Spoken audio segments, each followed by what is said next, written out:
I've seen when black people claim that the ancient Hebrews and Jews were black people and Jesus was not a white man. Many white people come across and say, okay, Jesus was not a white man, but he wasn't a black person either,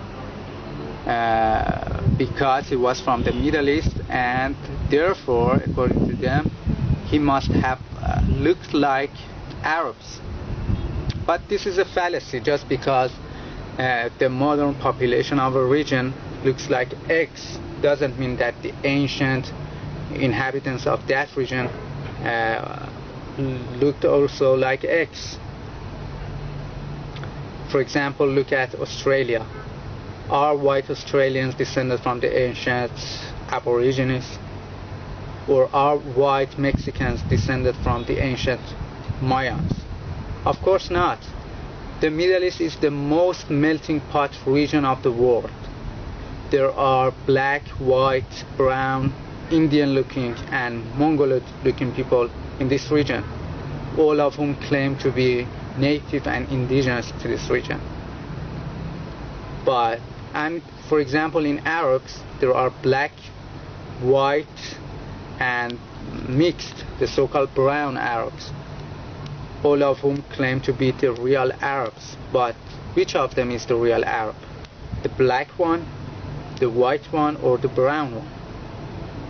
The same goes for Iran. There are many different ethnic groups in Iran.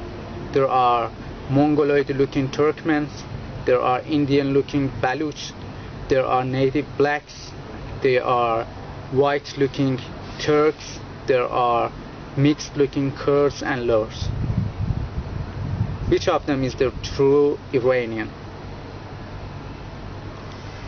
And unlike what the believers of the Indo-European hoax claim, the white-looking people in this region are not descended from the ancient mythical Indo-Europeans. These people are mostly Turks or descended from Turks.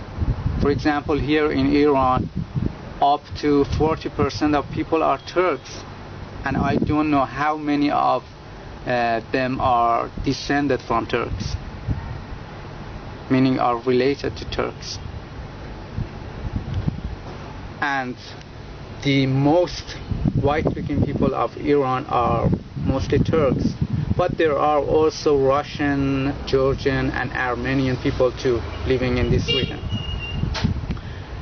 And we all know that Turks are not an indigenous people to this region. They came from southern Russia and the Central Asia in recent centuries, and they cannot be an indigenous people to this region. The ancient inhabitants of the ancient peoples of the Middle East were all different types of black people, different groups of black people.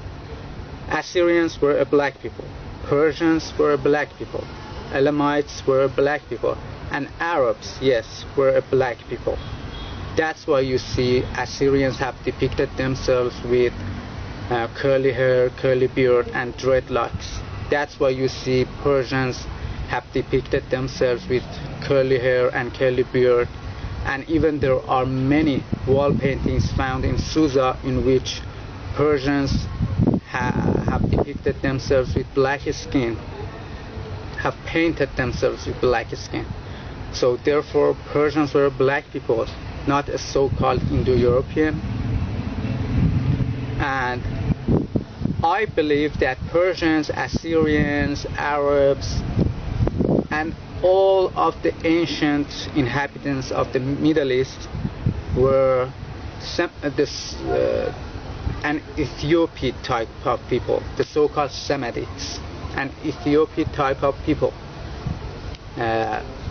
People like the Somalis, like Ethiopians, like Eritreans, like Djiboutis, like dark-skinned Yemenis.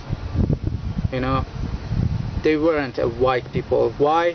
Because the temperature here in this city goes up to 50 degrees Celsius in summers with a high intensity and a UV index of 12. white people cannot endure this heat. They cannot tolerate this heat, so they cannot be indigenous to this region. Because we semi-white looking people cannot stand this heat. We cannot go outside too much in summers. But how can white people be indigenous to this region? And I don't say this because I'm racist. As you can see, I'm not a black person, and I look mostly like whites than blacks. I just want to tell the truth that the ancient inhabitants of these regions, from Babylonians, Assyrians, Elamite, Persians, Jews, were all black